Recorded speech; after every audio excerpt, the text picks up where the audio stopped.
Hi guys, you watching C S Atul classes. तो देखो, हम लोगों ने मेमोरेंडम ऑफ एसोसिएशन वाला चैप्टर स्टार्ट किया हुआ था। मेमोरेंडम हम लोग कंप्लीट कर चुके थे। हम लोगों ने लास्ट क्लास में आर्टिकल्स ऑफ एसोसिएशन स्टार्ट किया था। आर्टिकल्स ऑफ एसोसिएशन का हम लोगों ने डेफिनेशन पढ़ा था, डिफरेंस पढ़ा था between memorandum and articles of association, right. और उसके बाद हम लोगों ने क्या पढ़ा था, binding effect of memorandum and articles. आज हम लोग देखो alteration of articles of association की बात करेंगे। और मैंने आपको पहले भी बताया था, मेमोरेंडम में चेंज करना थोड़ा मुश्किल है, आर्टिकल्स में चेंज करना थोड़ा आसान है। मेमोरेंडम में चेंज करने के लिए आपको स्पेशल रेजोल्यूशन पास करना था और परमिशन भी लेना ज़रूरी था। किसका परमिशन लेना ज़रूरी था? कुछ केसेस में रीजनल डायरेक्टर की परमिशन चाहिए, सेंट्रल गवर्नमेंट की चाहिए, ट्रिब्यूनल की चाहिए, ठीक है, वो सब परमिशन की भी ज़रूरत थी। बट आर्टिकल्स ऑफ एसोसिएशन में सिंपली आपको क्या करना है, स्पेशल रेजोल्यूशन पास करना है। मेमोरेंडम चेंज करने के लिए सेक्शन 13 था, आर्टिकल चेंज करने के लिए सेक्शन 14 है। तो सेक्शन 13 और सेक्शन 14 दोनों क्या कह रहे हैं, दोनों ही केसेस में स्पेशल रेजोल्यूशन तो पास करना ही पड़ेगा। और ये आपको पता ही है, जब भी आप स्पेशल रेजोल्यूशन पास करते हो तो form number MGT 14 with in 30 days under section 117 तो आपको फाइल करना ही पड़ेगा। किसको? ROC को। चलो जी, तो कहाँ से स्टार्ट कर रहे हैं हम लोग आज? Alteration of articles of association की बात करते हैं। डन। चलो जी देखो, ऑल्ट्रेशन ऑफ आर्टिकल्स की बात कर रहे हैं। ऑल्ट्रेशन ऑफ आर्टिकल्स का सेक्शन कौन से वाला अप्लाई करेंगे आप? सेक्शन 14 है ना, ये लो जी सेक्शन 14। क्या कहते हैं देखो, section 14 provides that subject to the provisions of the act, means जो कंपनीज एक्ट 2013 के प्रोविजंस हैं वो तो आपको फॉलो करने ही करने हैं, and to the conditions content in the memorandum. साथ में मेमोरेंडम ऑफ एसोसिएशन में अगर कुछ प्रोविजंस हैं आर्टिकल्स में चेंज से रिलेटेड तो वो सब भी आपको फॉलो करने पड़ेंगे। मीन्स आर्टिकल्स में जो चेंजेस आप करेंगे मेमोरेंडम के कॉन्ट्राडिक्शन में नहीं कर सकते आप, ठीक है। तो क्या कहना चाह रहा है, एक तो कंपनीज एक्ट के प्रोविजंस को फॉलो करना है, साथ में मेमोरेंडम को भी फॉलो करना है, इन दोनों को कॉन्ट्राडिक्ट नहीं करना है। उसके बाद कंपनी चेंज कर सकती है मे बाय स्पेशल रेजोल्यूशन, ऑल्टर और ऐड टू इट्स आर्टिकल्स, है ना। ऑल्ट्रेशन भी कर सकते हैं, एडिशन भी कर सकते हैं, डिलीशन भी कर सकते हैं। आर्टिकल्स में किसी भी क्लॉज को ऐड कर सकते हैं, लेस कर सकते हैं, चेंज कर सकते हैं, वो सब कर सकते हैं, राइट। और जब भी आप कुछ भी चेंजेस करोगे आर्टिकल्स में तो ये मैंने आपको पहले ही बताया था, सेक्शन 117 क्या कहता है, MGT 14 फाइल करना पड़ेगा भाई। ROC को तो बताना पड़ेगा ना आपको। MGT 14 विद इन 30 डेज, ठीक है। किसको फाइल करना है? ROC को। With in 30 days of what? With in 30 days of passing the special resolution. कौन सेक्शन बोलता है ये? सेक्शन 117 बोलता है जी। डन। अब उसके बाद लिमिटेशंस में आते हैं। देखो, limitations for alteration of articles.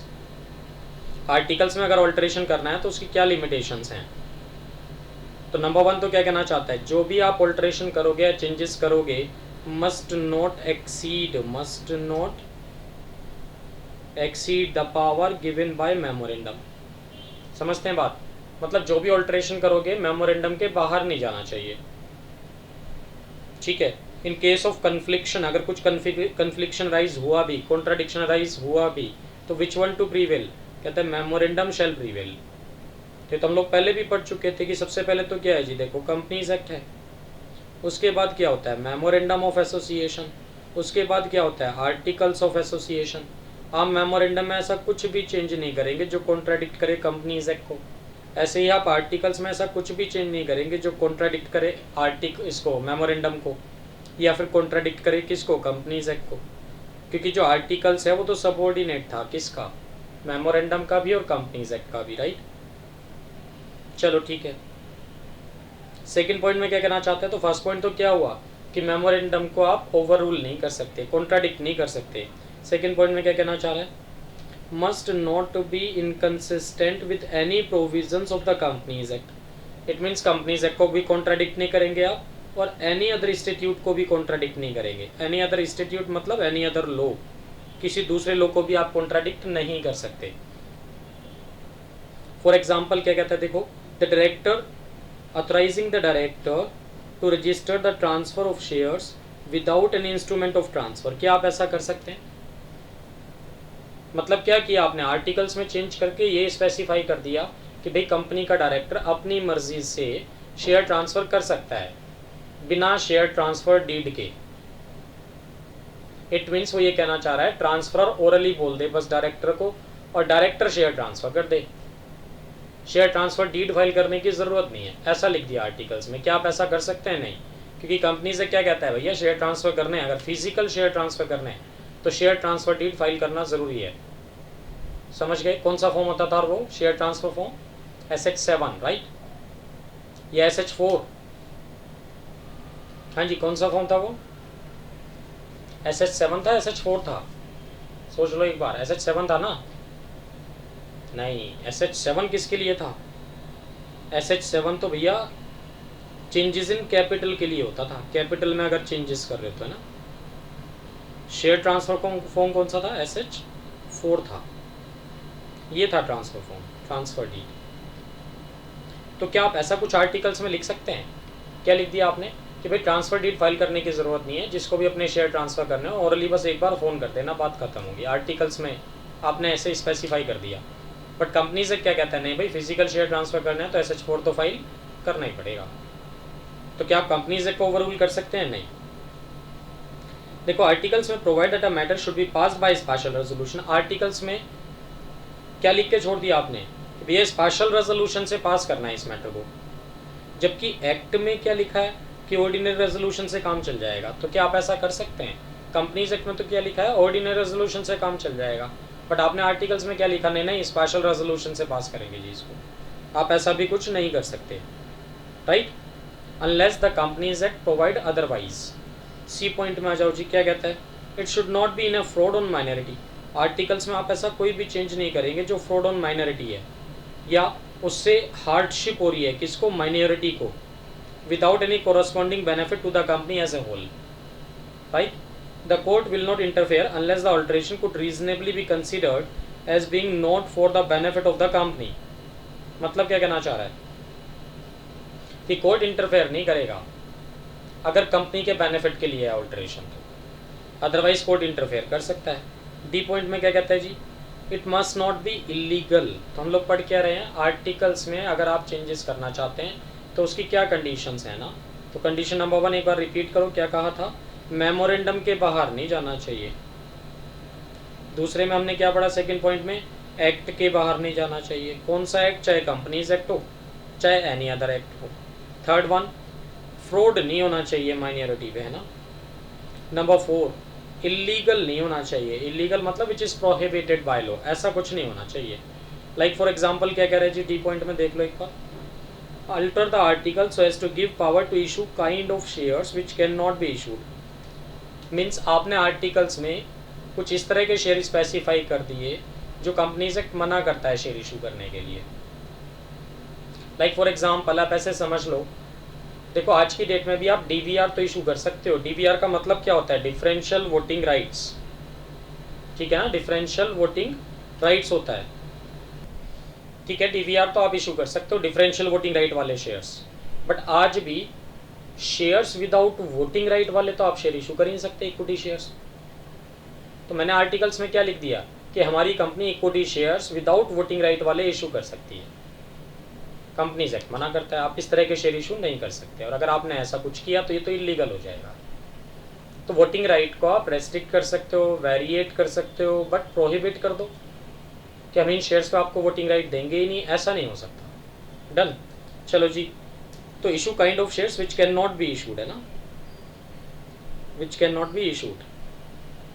या फिर सेकेंड पॉइंट में क्या कहता है? देखो, alter the articles to give power to the board of directors. Alter the articles to give power to the board of directors to expel a member is illegal and void. Means आपने अपने articles में change करके क्या लिख दिया आप कि भाई अगर कोई भी मेंबर मीटिंग पे आके परेशान करता है, मीटिंग की प्रोसीडिंग्स को डिसरप्ट करता है, ठीक है, तो हम उसको मेंबरशिप से आउस्ट कर सकते हैं, बाहर कर सकते हैं उसको, उसके शेयर्स हम जबरदस्ती खरीद सकते हैं, या उसके शेयर हम किसी दूसरे बंदे को ट्रांसफ़र कर सकते हैं। आप ऐसा कुछ भी नहीं कर सकते। कंपनी से क्या कहता है कि राइट टू फॉरफिट कब होता है आपके पास? सिर्फ अनपेड कॉल्स के लिए। अगर उसके शेयर्स फुल्ली पेड अप हैं तो आप उसके शेयर्स को फॉरफिट कर नहीं सकते। क्या इस ग्राउंड पे आप फॉरफिट कर सकते हैं कि भाई वो मीटिंग पे आके प्रोसीडिंग्स को डिस्टर्ब करता है? नहीं, ये राइट आपके पास है ही नहीं। कंपनीज एक्ट आपको ये राइट देता ही नहीं है। आप चाहें तो एनसीएलटी के पास जाके शिकायत कर सकते हैं, वो कंपलसरी ऑर्डर कर सकता है कि आप इसके शेयर कंपलसरीली खरीद लो, बट अपनी मर्जी से आर्टिकल्स में चेंज करके आप कोई ऐसा प्रोविज़न इंसर्ट नहीं कर सकते। डन। चलो जी, ये डी पॉइंट हो गया। ई में आ जाते हैं, क्या कहता है ई पॉइंट, पढ़ लेते हैं एक बार। The alteration must not be inconsistent with the order of the court. Court के ऑर्डर के इनकंसिस्टेंट नहीं होना चाहिए, अगेंस्ट नहीं जाना चाहिए, right. Any subsequent alteration of the articles which is inconsistent with such order can be made by the company only with the leave of the court, right. Court की permission से तो कर सकते हो ऐसा कोई भी ऑल्ट्रेशन, अदरवाइज नहीं कर सकते। नेक्स्ट क्या कहता है जी एफ पॉइंट में, by affecting alteration in the articles a company can not escape. Articles में आप चेंजेस करके आप अपनी कॉन्ट्रेक्चुअल ऑब्लिगेशन से एस्केप नहीं कर सकते। कि पहले तो आप वो काम कर सकते थे, अब आपको लगा उसमें आपकी कॉन्ट्रेक्चुअल लायबिलिटी अराइज हो रही है, तो आपने आर्टिकल्स में चेंज करके क्या लिख दिया कि हम ये काम कर ही नहीं सकते। तो अगर आप चेंज करोगे भी तो भाई वो चेंज आज से होगा, बैक डेट से थोड़ी होगा, रेट्रोस्पेक्टिव इफेक्ट से थोड़ी चेंज कर लोगे आप आर्टिकल्स को। तो इट मीन्स जो वो कॉन्ट्रैक्ट ऑलरेडी हो चुका है वो तो आपको फुलफिल करना ही पड़ेगा। तो क्या कहना चाह रहा है, company can not escape from contractual obligation with any person, the company will always be liable in such a case. G point क्या कहता है, articles can not be altered so as to have retrospective effect. ये वही वाली बात हो गई जो मैंने ऊपर बताया आपको। रेट्रोस्पेक्टिव इफेक्ट का मतलब बैक डेट, तो आप आर्टिकल्स को बैक डेट से चेंज नहीं कर सकते।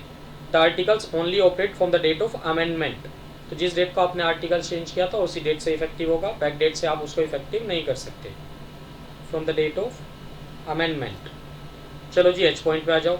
The alteration must not be inconsistent with the order of the court. तो हमने पहले भी पढ़ी थी ये बात कि आप आर्टिकल्स में कोई ऐसा चेंज नहीं करेंगे जो कोर्ट के ऑर्डर के अगेंस्ट जा रहा हो। हाई पॉइंट में क्या कहता है देखो, alteration that has the effect of increasing the liability, मतलब अगर आर्टिकल्स में चेंज करने की वजह से मेंबर्स की लायबिलिटी इंक्रीज हो रही है, increasing the liability of member, right, तो उसकी कंसेंट लेना ज़रूरी है। ये तो हम लोगों ने पहले भी पढ़ लिया था। उसकी कंसेंट इन राइटिंग लेना ज़रूरी है, कंसेंट इन राइटिंग लेना ज़रूरी है। कब? जब मेंबर की लायबिलिटी इंक्रीज हो रही हो आर्टिकल्स में चेंज करने की वजह से। और जे पॉइंट क्या कहता है, कहता है अगर कंपनी रजिस्टर्ड अंडर सेक्शन 8 है, सेक्शन 8 वाली कंपनीज कौन सी हैं भाई, एनपीओज, मतलब not for profit organisations. NPO मतलब not for profit organisations, NPOs, right. तो अगर आपकी कंपनी कौन सी कंपनी है, एनपीओ वाली कंपनी है विद चैरिटेबल ऑब्जेक्ट है, तो ये अपने मेमोरेंडम और आर्टिकल्स को चेंज नहीं कर सकते except with the previous approval of central government. तो सिंपल सी बात है, अगर सेक्शन 8 कंपनी अपने ऑब्जेक्ट क्लोज को चेंज करना चाहती है तो उसको सेंट्रल गवर्नमेंट की परमिशन लेना ज़रूरी है, ठीक है ना। अदरवाइज तो वो नॉट फॉर प्रॉफिट को प्रॉफिट मोटिव बना देंगे भाई। और ये तो हमने पढ़ा था, सेक्शन 8 कंपनी जब रजिस्टर्ड होती है तो इनको लाइसेंस लेना पड़ता है सेंट्रल गवर्नमेंट से। तो ऐसी कंपनी अपने ऑब्जेक्ट क्लोज को इजीली ऑल्टर नहीं कर सकती। करना चाहते हैं तो क्या करो आप, सेंट्रल गवर्नमेंट की परमिशन भी आपको लेना पड़ेगा, ठीक है जी। चलो ये तो हम लोगों ने क्या पढ़ा, आर्टिकल्स में अगर आप ऑल्टरेशन करना चाहते हैं तो क्या क्या कंडीशंस हैं।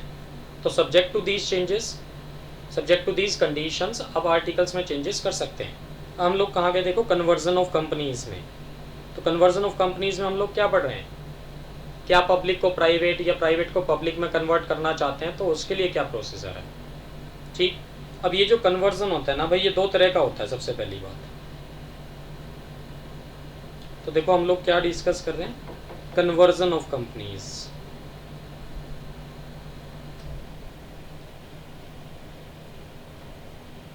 ये जो कन्वर्जन ऑफ कंपनीज है ना, ये दो तरह का होता है।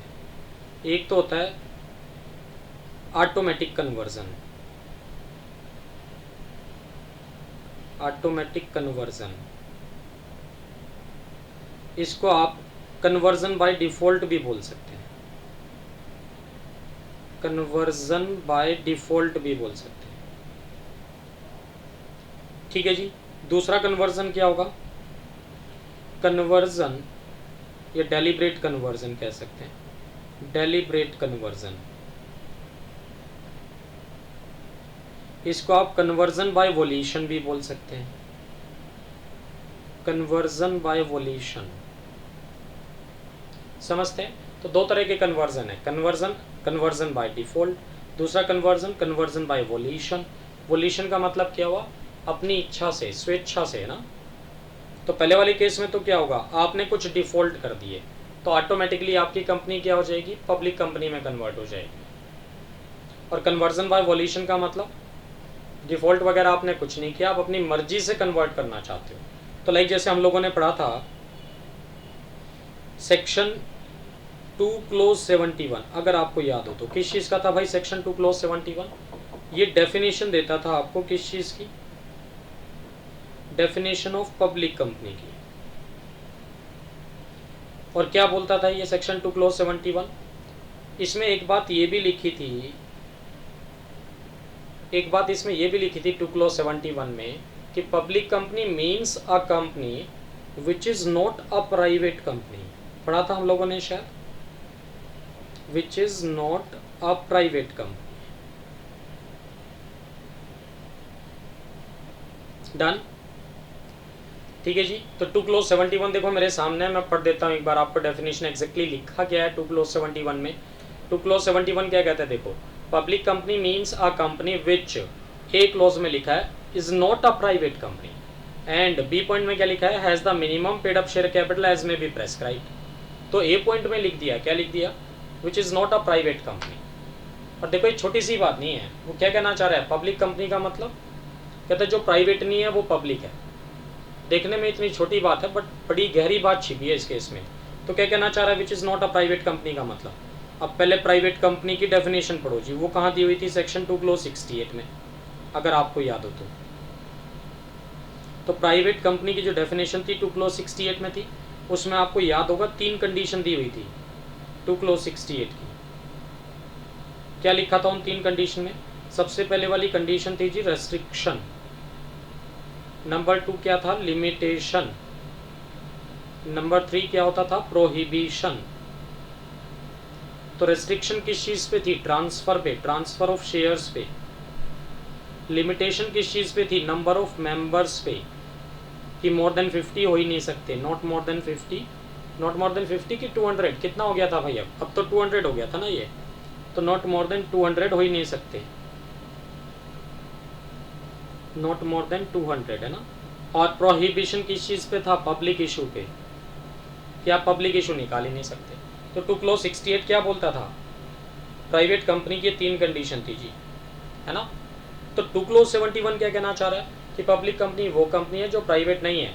इट मीन्स किसी भी प्राइवेट कंपनी ने अगर इन तीनों में से किसी भी एक कंडीशन का कॉन्ट्रावेंशन किया ना, तो वो कंपनी प्राइवेट कंपनी नहीं रहेगी।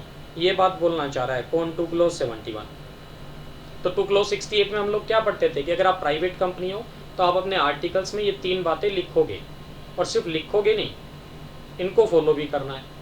दोनों कंडीशन एक साथ चलती हैं। तो अगर आप प्राइवेट कंपनी है तो ये तीनों कंडीशन लिखोगे भी आप अपने आर्टिकल्स में और फॉलो भी करोगे। और आपने आर्टिकल्स में चेंज करके ये तीनों कंडीशन हटा दी, या तीनों में से कोई भी एक कंडीशन हटा दी, तो ये कन्वर्जन बाय डिफॉल्ट हो जाएगा। मीन्स आपकी कंपनी ऑटोमेटिकली आज से क्या मानी जाएगी, पब्लिक कंपनी मानी जाएगी। आपको कुछ और अपने मेमोरेंडम आर्टिकल्स को चेंज करने की ज़रूरत है, कुछ करने की ज़रूरत नहीं है जी। ऑटोमेटिकली आप किस में कन्वर्टेड माने जाओगे, पब्लिक कंपनी में। और आरओसी तो आपको नोटिस भेज देगा, क्या नोटिस भेज देगा, आप तो ये सोच के बैठे होंगे कि भाई आप प्राइवेट कंपनी हो, बट आपने तो चेंज करके आर्टिकल्स की कंडीशन हटा दी।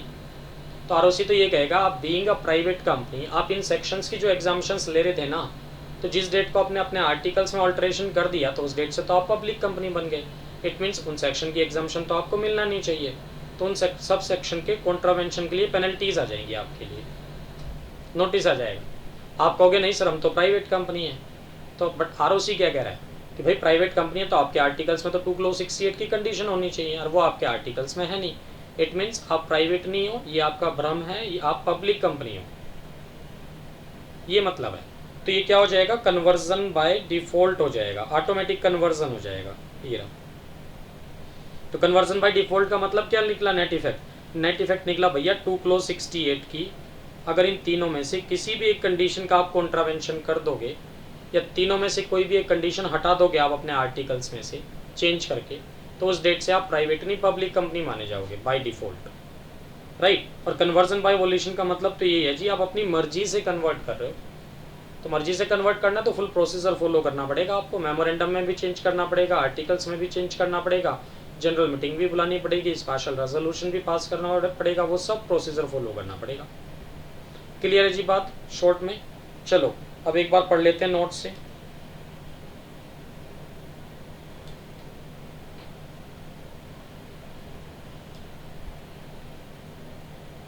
देखो जी, कन्वर्जन ऑफ कंपनीज।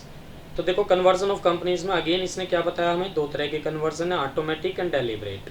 ऑटोमेटिक में क्या कहना चाहता है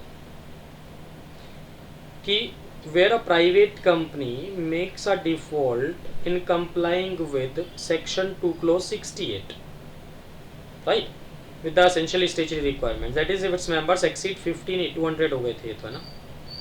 it permits free transfer of shares, या पब्लिक इनविटेशन एक्सेप्ट कर लिया इन्होंने, या पब्लिक को इनवाइट कर दिया शेयर इशू करने के लिए, तो it becomes a public company automatically. ठीक है जी। तो देखो इसके बाद क्या कहता है, the company law board however में रिलीव द कंपनी CLB। अब तो CLB होता ही नहीं आज की डेट में, इसके बदले क्या आ गया अब NCLT, है ना।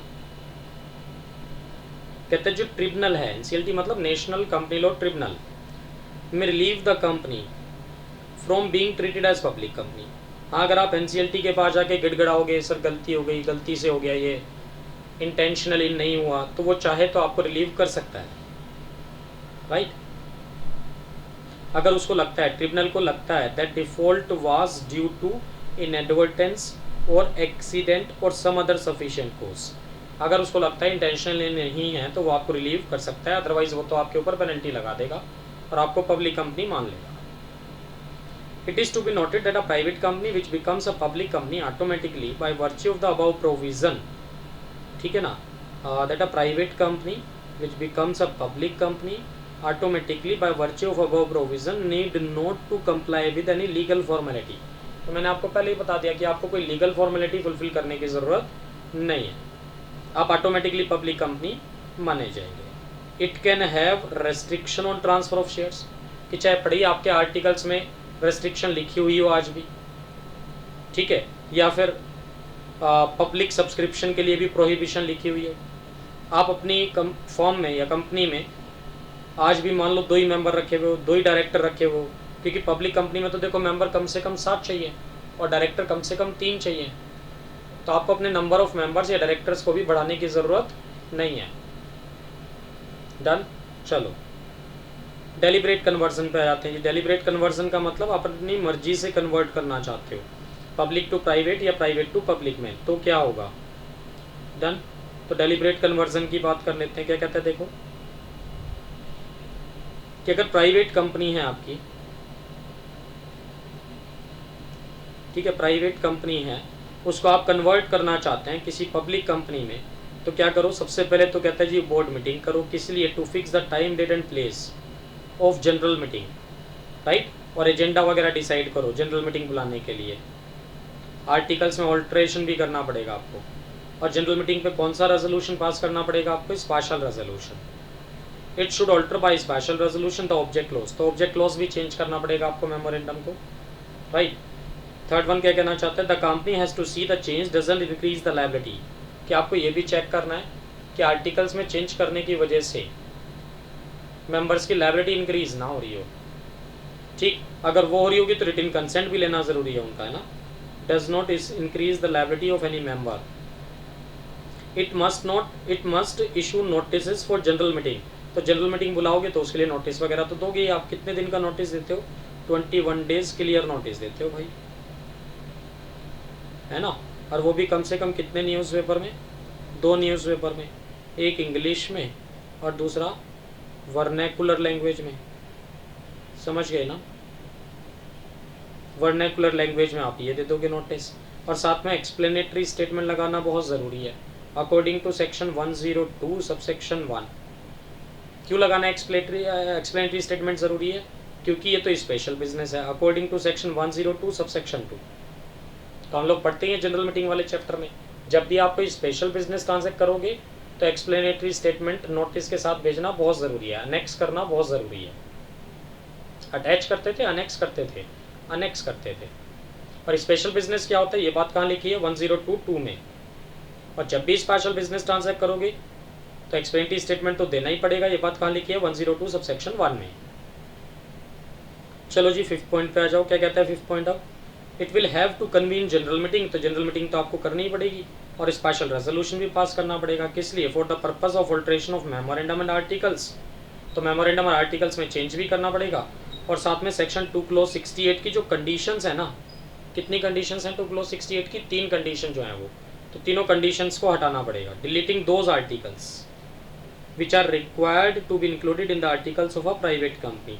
तो 2 क्लोज 68 में जो 3 कंडीशन है वो हटानी पड़ेगी। Number 1 restriction, number 2 limitation, number 3 prohibition. तो RLP, R stand for restriction on transfer of shares, L stand for limitation on the number of members, P stands for prohibition on public issue. ये तीनों चीज़ें हटानी पड़ेंगी आपको। 6 point क्या कहता है देखो, it shall file with registrar the said special resolution. ये तो मैंने आपको पहले ही बता रखा है भाई, जब भी आप स्पेशल रेजोल्यूशन पास करोगे तो MGT 14 तो आपको फाइल करना ही पड़ेगा विद इन 30 डेज। किसको, रजिस्ट्रार को, ROC को, है ना। किस फॉर्म में, MGT 14, है ना। चलो जी नेक्स्ट पॉइंट पे आ जाओ 7th पॉइंट में। उसके बाद क्या कहता है, the company has to apply to the registrar for issue fresh COI, है ना। तो आपको क्या करना पड़ेगा, ROC से फ्रेश COI लेना पड़ेगा। COI मतलब सर्टिफिकेट ऑफ इनकॉर्पोरेशन, जिसको आप बर्थ सर्टिफिकेट भी बोलते हैं कंपनी का, है ना, बर्थ सर्टिफिकेट भी बोलते हैं हम इसको। 8 पॉइंट में आ जाओ, on issue of such certificate shall the name of the company converted company be final and complete. तो जैसे ही आपको फ्रेश COI मिल जाएगा उस डेट से क्या माना जाएगा, आपका नाम चेंज हो गया, राइट। आर्टिकल्स नाम क्या चेंज हो गया, मतलब आपने प्राइवेट को पब्लिक में कन्वर्ट कर दिया। अब उसके बाद आप क्या करना, अपने नंबर ऑफ मेंबर को बढ़ा के 7 रख लेना, क्योंकि पब्लिक कंपनी में तो कम से कम 7 मेंबर चाहिए according to section 3 subsection 1 clause A के according. Increase the number of directors to 3। तो पब्लिक कंपनी में कम से कम 3 डायरेक्टर चाहिए, ये बात कौन बोलता था, सेक्शन 149 सबसेक्शन 1। और भाई increase the paid up share capital to 5 lakh, ये आज की डेट में नहीं होता है। पेड अप कैपिटल इंक्रीज करने की ज़रूरत नहीं है। तो आज की डेट में ये जो 1 लाख या 5 लाख की लिमिट होती थी ना, ये सब खत्म हो गया। कब खत्म किया था, कंपनीज अमेंडमेंट एक्ट 2015 में। तो कंपनीज अमेंडमेंट एक्ट 2015 आने से पहले प्राइवेट कंपनी को minimum paid up capital 1 lakh रखनी होती थी और पब्लिक कंपनी को minimum paid up capital 5 lakh रखनी होती थी। बट कंपनीज अमेंडमेंट एक्ट 2015 ने इन दोनों लिमिट्स को हटा दिया था। डन। चलो जी नेक्स्ट में आते हैं, conversion of public company into private company. तो इस बार रिवर्स बात हो रही है, आप पब्लिक कंपनी को किस में कन्वर्ट करना चाह रहे हो, प्राइवेट कंपनी में। तो इसके लिए क्या करना पड़ेगा, ये रिक्वायरमेंट्स है जी। नंबर 1 आर्टिकल्स में ऑल्ट्रेशन करना पड़ेगा और उसमें 3 रेस्ट्रिक्शंस लगानी पड़ेंगी। कौन सी 3 रेस्ट्रिक्शंस, वही 2 क्लोज 68 की। भाई आज आप प्राइवेट कंपनी बना रहे हो ना, तो 2 क्लोज 68 क्या कहता है, हर प्राइवेट कंपनी के आर्टिकल्स में ये 3 बातें लिखी होनी चाहिए। और सिर्फ लिखा नहीं है, फॉलो भी करना है। कौन सी 3 बातें, अगेन वही RLP, restriction, limitation, prohibition, right. चलो ठीक है, तो भाई आर्टिकल्स को चेंज करके अपनी ये 3 रेस्ट्रिक्शन लगा लो, स्पेशल रेजोल्यूशन पास कर लो, NCLT की परमिशन ले लो, राइट। ये सब कर लो आप। सेक्शन 14 के अकॉर्डिंग आर्टिकल्स को चेंज भी करेंगे आप।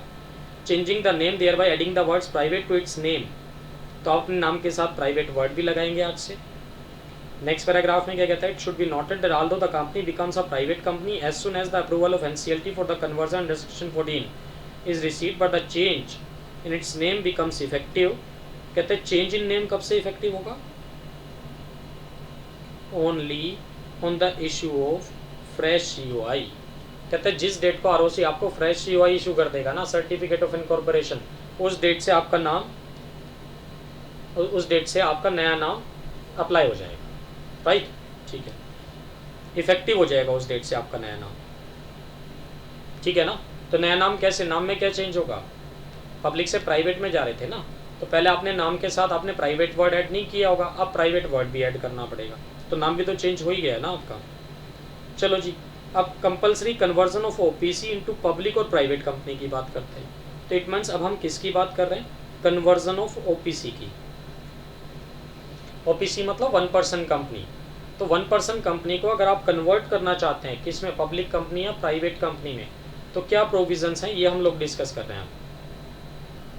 ठीक है जी। तो compulsory conversion of OPC, OPC की बात कर रहे हैं कि ओपीसी को अगर आप कन्वर्ट करना चाहते हैं पब्लिक में, प्राइवेट में, तो कंपलसरी कन्वर्जन है तो क्या होगा, वॉलंटरी कन्वर्जन है तो क्या होगा। तो पहले इसको मैं शॉर्ट में थोड़ा सा डायग्रामेटिक वे में समझा देता हूँ आपको, ठीक है ना, बेटर रहेगा, उसके बाद इसको पढ़ लेंगे एक बार। चलो जी, देखो conversion of OPC into public और प्राइवेट कंपनी की बात कर रहे हैं। ये जो कन्वर्जन है ना भाई, ये दो तरह का कन्वर्जन है। एक तो होता है देखो कंपलसरी कन्वर्जन, दूसरा होता है वॉलंटरी कन्वर्जन। समझते हैं दोनों बातों में डिफरेंस। कंपलसरी कन्वर्जन में आप कुछ नहीं कर रहे हैं, एक तरह से कह सकते हैं कन्वर्जन बाय डिफ़ॉल्ट हो गया, और वॉलंटरी कन्वर्जन का मतलब आप अपनी मर्जी से कन्वर्ट कर रहे हैं। तो कंपलसरी कन्वर्जन क्या कहता है, देखो कि अगर आपकी पेड अप कैपिटल 50 लाख से ज़्यादा हो गई ना, 50 लाख क्रॉस कर गई अगर, तो आप ओपीसी नहीं रहेंगे। ऐसी आपका AATO means average annual turnover अगर क्रॉस कर गया ना, कितने से, 2 करोड़ से, तो अभी आप ओपीसी नहीं रहेंगे। इट मीन्स ओपीसी कब तक रहेगा, जब उसकी पेड अप कैपिटल तो हो 50 लाख से कम, और एवरेज एनुअल टर्नओवर जो है वो हो 2 करोड़ से कम। समझ रहे हैं बात मेरी। तो ओपीसी कब तक रहेगा, जब उसकी पेड अप कैपिटल 50 लाख से कम हो प्लस टर्नओवर 2 करोड़ से कम हो। दोनों में से अगर एक भी चीज़ क्रॉस की ना, तो आप ओपीसी नहीं रहे, ऐसे समझ लेना बस। तो बीच में कंजंक्शन क्या लगाया हमने यहाँ, और, मीन्स दोनों में से एक भी लिमिट क्रॉस हुई तो आप आज से ओपीसी नहीं रहे। अब आपको क्या करना है, और देखो एक चीज़ और, एवरेज एनुअल टर्नओवर किस पीरियड का देखना है, प्रीसीडिंग 3 कंसेक्यूटिव फाइनेंशियल ईयर्स का देखना है। ठीक है, पिछले 3 साल का देख लेना है कंसेक्यूटिव। ठीक, तो लाइक फॉर एग्जांपल पिछले 3 साल का टर्नओवर अगर मैं आपको दे दूं, किस तरह से दे दिया जी, मान लो मैंने ये लो जी, 3 करोड़ 1 है, 2 करोड़ 1 है, 1 करोड़ 1 है, 3 2 5 और 1 6 डिवाइडेड बाय 3 करूँ तो कितना आ गया, 2 करोड़ आ गया एवरेज एनुअल टर्नओवर। तो अभी 2 करोड़ से क्रॉस नहीं किया ना, तो अभी भी कंपलसरी कन्वर्जन में नहीं है आप। डन। चलो, तो पिछले 3 साल का, पिछले 3 साल भी कौन से लेना है, कंसेक्यूटिव लेना है। उनका अगर एवरेज एनुअल टर्नओवर आपका 2 करोड़ को क्रॉस करता है तो आप ओपीसी नहीं रहे। और जिस डेट को भी ऐसा हो जाए ना, क्या हो जाए, या तो आपकी पेड अप कैपिटल इंक्रीज हो जाए या फिर आपका टर्नओवर इंक्रीज हो जाए, तो आपको क्या करना है, आरओसी को इंटीमेट कर देना है। कितने दिन के अंदर अंदर, 30 दिन के अंदर अंदर। क्या बताना है आरओसी को, सर हम आज से ओपीसी नहीं रहे। ठीक, और साथ में क्या करना है, आपको कन्वर्ट भी कर लेना है अपनी ओपीसी को, किस में कन्वर्ट कर लेना है, या तो पब्लिक कंपनी में या प्राइवेट कंपनी में। कितने दिन के अंदर अंदर, कहते हैं 6 महीने के अंदर अंदर मैक्सिमम आप कन्वर्ट कर लेना। तो इट मीन्स 30 दिन के अंदर अंदर तो बता देना आप आरओसी को कि हम ओपीसी नहीं रहे, और 6 महीने के अंदर अंदर आप कन्वर्ट कर लेना, किस में, पब्लिक या प्राइवेट में। ये कहना चाहता है। और ये जो 6 महीने है ना, ये भी शुरू से ही काउंट होंगे, किस डेट से, of ceasing to be OPC.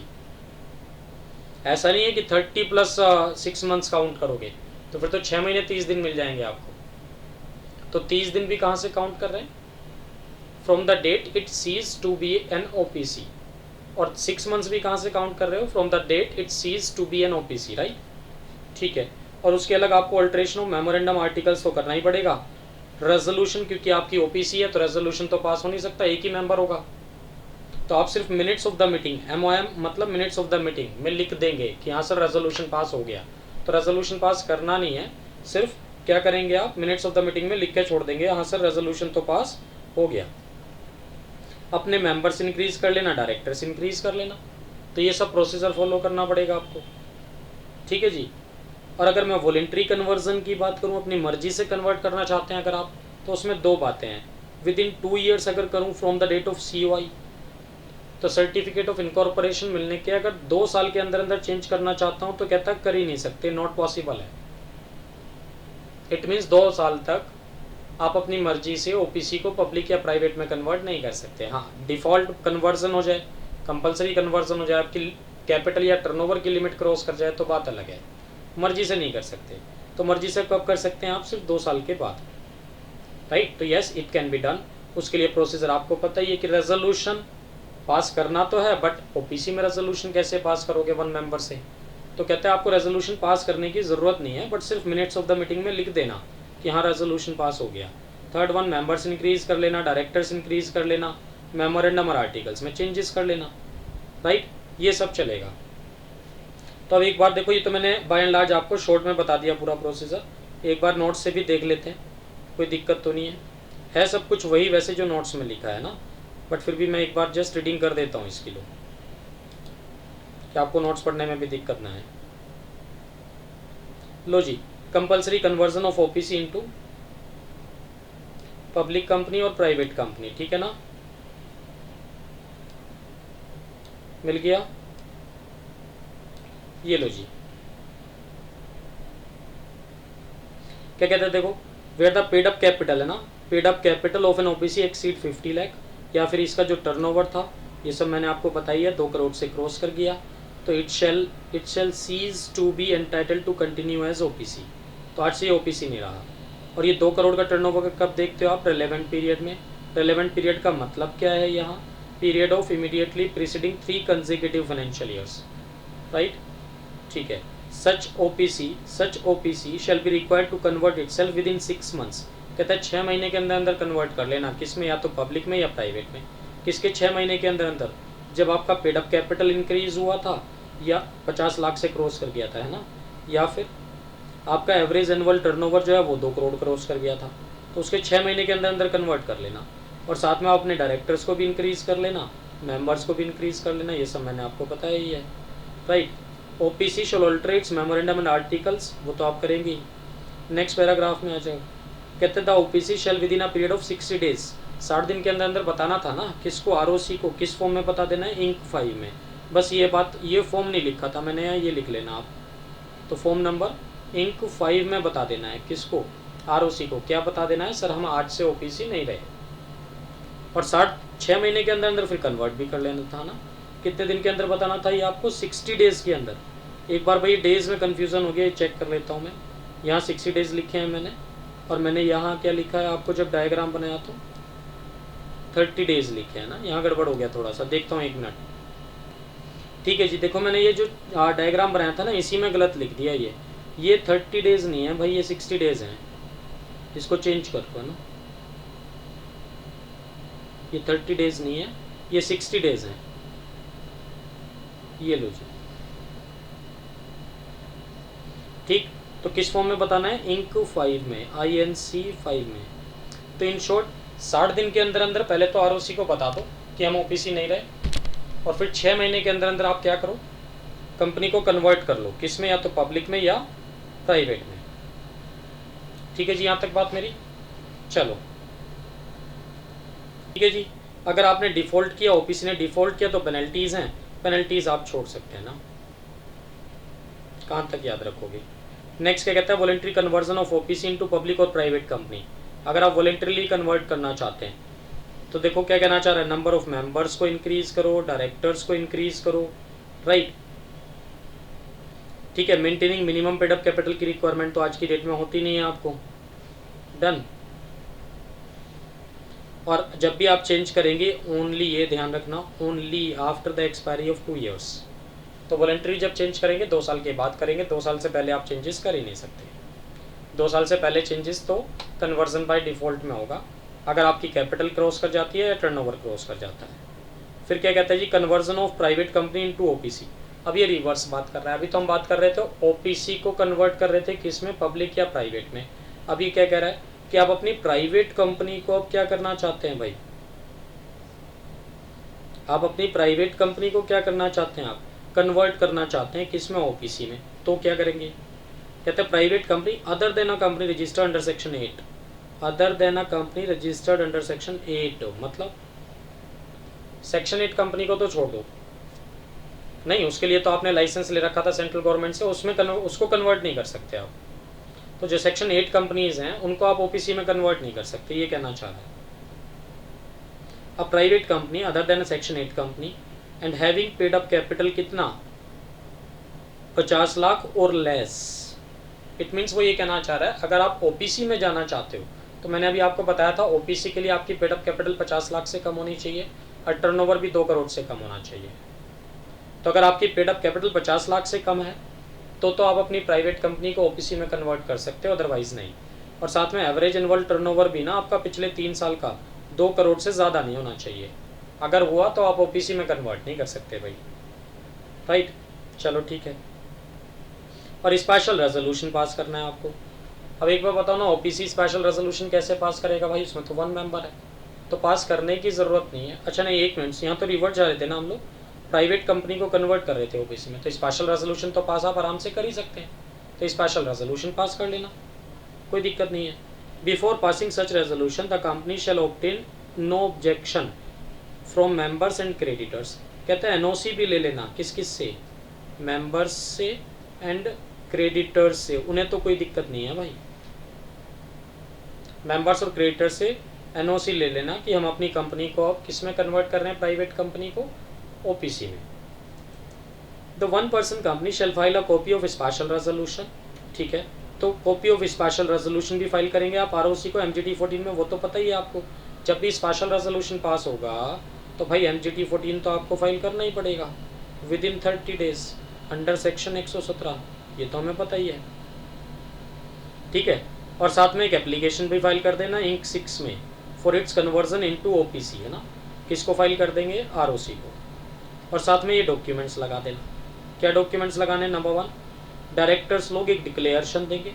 क्या डिक्लेरेशन देंगे, ड्यूली बाय एन एफिडेविट, है ना। क्या डिक्लेरेशन देंगे कि जितने भी मेंबर्स हैं या क्रेडिटर्स हैं उन्होंने अपनी कंसेंट दे दी है, ठीक है ना, उन्होंने अपनी कंसेंट दे दी है। जैसे अभी हम लोग ऊपर भी पढ़ रहे थे कि मेंबर और क्रेडिटर से भैया एनओसी लेना पड़ेगा आपको, तो नीचे क्या कह रहा है वो, डायरेक्टर्स लोग डिक्लेरेशन देंगे, मेंबर्स और क्रेडिटर्स ने अपनी कंसेंट दे दी है कन्वर्जन के लिए, और हमारी जो पेड अप कैपिटल है वो 50 लाख से कम है, प्लस आप हमारा जो टर्नओवर है वो भी 2 करोड़ से कम है। ये एक डिक्लेरेशन देंगे, कौन, डायरेक्टर्स। नंबर 2 साथ में लिस्ट भी लगाएंगे आप मेंबर्स की एंड क्रेडिटर्स की। Number 3 latest audited balance sheet and P&L भी लगाएंगे साथ में।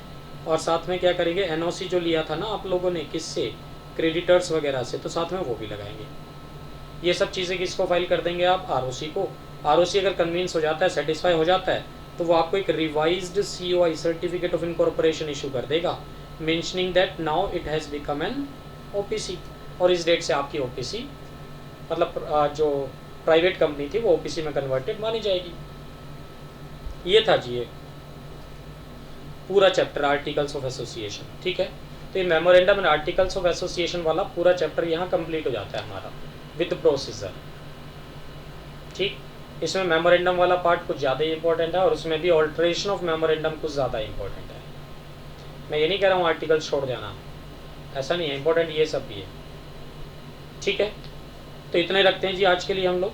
ये वीडियो आपको पसंद आया तो लाइक करें, और हमारे channel CS Atul Jain classes को सब्सक्राइब करें, और बेल आइकन दबाना ना भूलें, सो दैट कि जब भी हम कोई नई वीडियो अपलोड करें तो उसका नोटिफिकेशन आपको मिल जाए। Thanks for watching CS Atul Jain classes.